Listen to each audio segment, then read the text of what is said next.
Hi everyone, welcome to Table for Two. I'm Onezie. And I'm the Elusive Bigfoot. Today we're discussing our top 5 games about nature and animals in mostly no particular order, but we're going to give you our number one picks at the end. All right.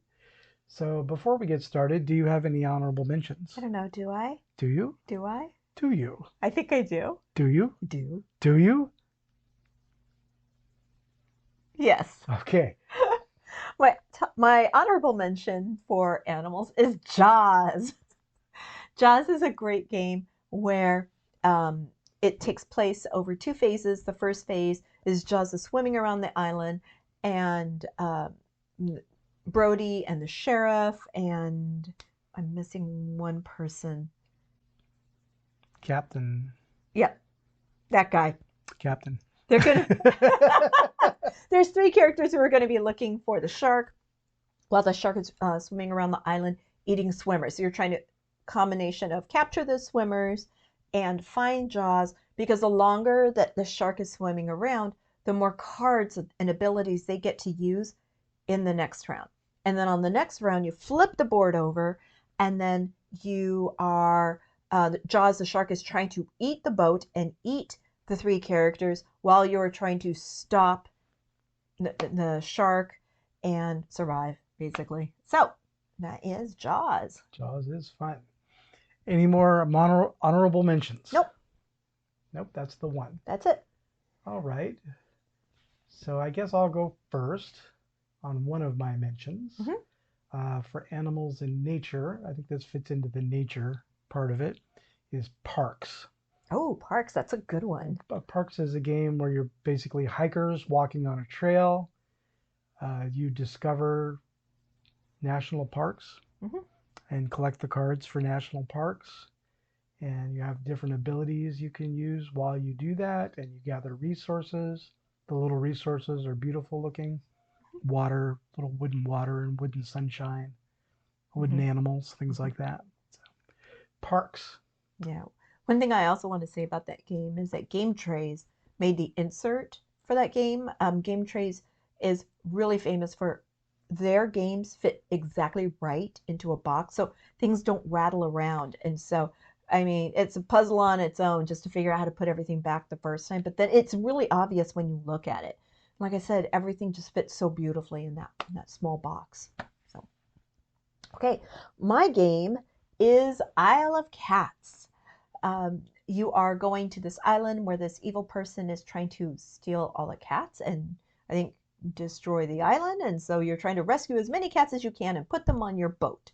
So it's a polyomino game where the cats are pictured on the polyominoes, and you're trying to group them together on your boat while you're trying to cover up certain parts of the ship. You get extra points.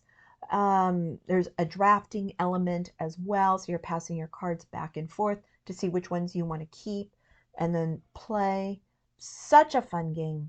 That is Isle of Cats. Isle of Cats is fun, just because it's funny to think about trying to force a cat to get on a boat. And stay there while you go get more cats. That would be a game all by itself in real life. But yeah, That's Isle true. of Cats is good. All right.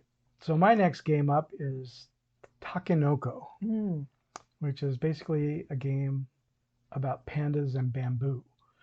Right. So you lay out hexagon tiles, hex-shaped tiles, to sort of make the terrain of your area, your world. And you have a farmer figure that grows bamboo, and you have a panda figure that eats the bamboo, and you also can lay out little wooden sticks for irrigation. And it's just a very beautiful kind of 3D game about pandas. Well, yeah, and you're trying to build a beautiful garden for the emperor. So I think it's if you get the most number of cards at the end, you get a special card that's worth extra points for most beautiful garden. So the winner is the one who has the most points, but some of the card points are worth much less than others, and they're easier to achieve. So you might end up going that direction as a strategy. So a lot of fun though. All right, my next game is Spirit Island. So imagine the game of Catan where you are trying to build out your civilization and get resources and water and different things, and you keep spreading out the civilization. Well, in Spirit Island, what happens if the island is upset about this and retaliates and tries to destroy the civilizations, get rid of the explorers, and take back their island? That's this one. It's it's a considerably heavier game. It's actually going to be discussed on our 10 by 10 for this year. A lot of fun. One thing that I really enjoyed are the cards and the flavor text and even the names of the different characters. Very poetic. It's beautifully done. Great artwork. What else I want to say? I guess that's about it. Anything you want to say about that? Yeah, and when you play as the spirits of the island, those spirits have variable player powers. Right. So some of them work well together Some more than not as much. others. Yeah. More than others, and also works great for more than two players. It scales pretty well. So I know for two players, you just put two board pieces together. Right. Two map pieces. We did one recently. We had 5, and we put 5 board pieces together. It was a fun game. It just takes longer, but it's just as fun. Yeah, absolutely. Okay, your next one?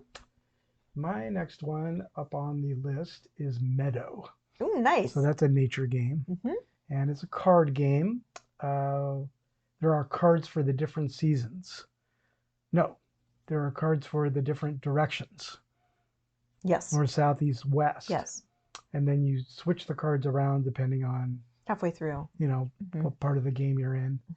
And you're basically collecting things like flowers and worms and bees and things like that. Right. It's kind of like building upon itself. Yeah. So it's like it starts out with a ground cover or a worm, and then what eats the worm would be a bird. So then you may upgrade to a bird at one point if you have all the resources that you need, and then maybe upgrade from that and upgrade from that, and you're trying to score points. Yeah, at some point you might have a house with fences next to it.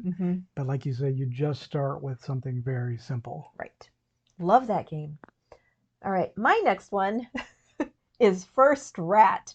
First Rat is a game that just really calls to my young heart, where you are rats in a junkyard and you're trying to build the first rocket to the moon, and you're collecting different things such as cans for the building materials, or maybe instead of building materials, you're trying to grow the rats from the nursery, or you're trying to go for a special power, or you're running along the electrical part to light bulb to get further along. I mean, it is just so much fun.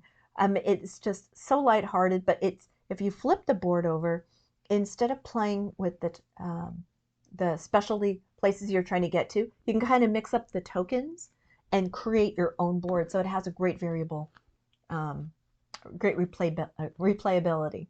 Yeah, it's kind of a lighthearted concept, but the game actually is very satisfying to play the game. It's very strategic. Because you're trying to build rockets, you're trying to build a cockpit. You need the calculator for your computer. To breed your rats. You're trying to achieve all these things. It takes a lot of thought. Yeah. But on the surface of it, you're just trying to be the first rat on the moon. Oh, how cool is that? And it's got like a comic book feel to it. It is strategic, but you can also play it at a simpler level, so it's great family fun as well. All right, the next one up on my list is a game that has animals in it. It's Calico. Oh, okay. So it's got that those cat feature. Yeah, it's actually a game about a blanket.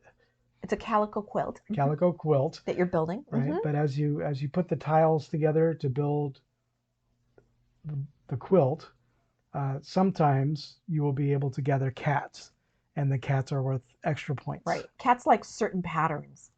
Cats and buttons. Yes. There's a lot of buttons in there too. So there aren't a lot of quilts and buttons in nature, but there are cats.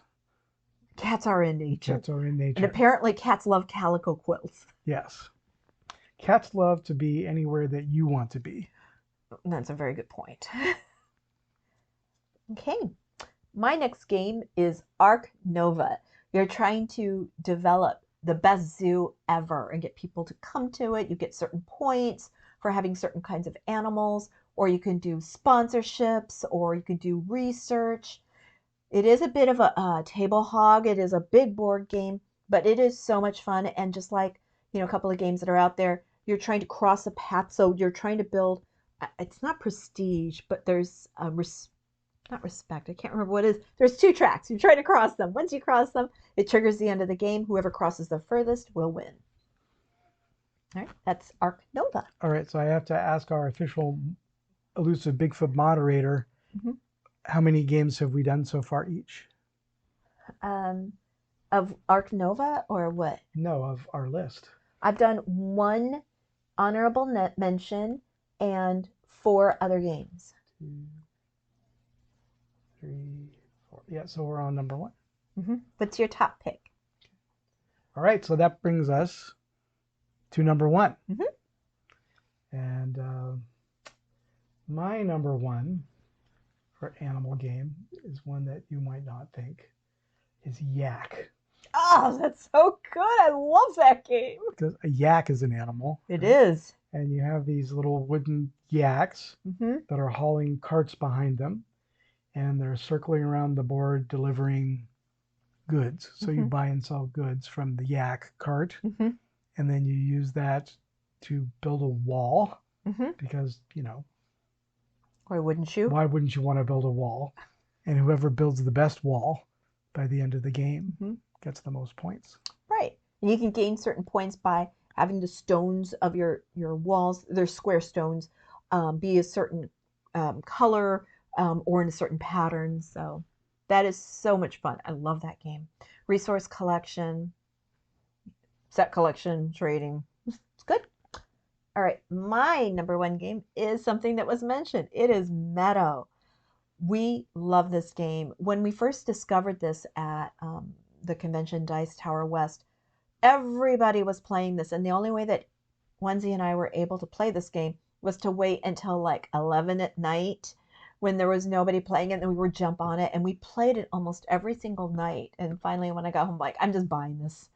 We have to have this game. It is so beautiful. And they have certain little packets that you get to open up based on if you went to a state park or if it's first day of spring or the winter. So it's never ending fun for us. We just really love this beautiful game. And then they give you a separate book where you get to look up some of the animals that are in there. There'll be a register, a serial number on the card, and that matches to the book, and then you get to learn a little bit more. So in addition to the cards being beautiful, the game being beautiful, it has a really solid card trays that you put together, I believe. Oh, yeah. And then once they're together, there's room for them inside the box put together. And so each direction of the wind has a separate bin for it, for its cards. And the cards, the card trays are just really solid. Yeah. It's a great game. I love this. I highly recommend if you get the opportunity to play it. At first, I remember looking at it, I'm like, how in the world are we going to figure this game out? But honestly, it's not that hard. And once you start getting accustomed to building and gathering the resources that you need to take the card to the next level and creating your tableau, it's just so much fun. So I'm sure we'll be playing that soon again. Because now that I'm saying, I kind of want to play that. Yeah, instead of an engine builder, it's an ecosystem builder. Yeah, really is. All right, so that was our top 5 games with animals or nature. Put in the comments, what were your favorite games that you play, something that we can take a look at? And did you like some of the games you heard? Have you played them? Tell us, let us know your thoughts. All right? All right. So we are Table for 2. Until next time, I'm Onezie. And I'm the Elusive Bigfoot. Thanks a lot.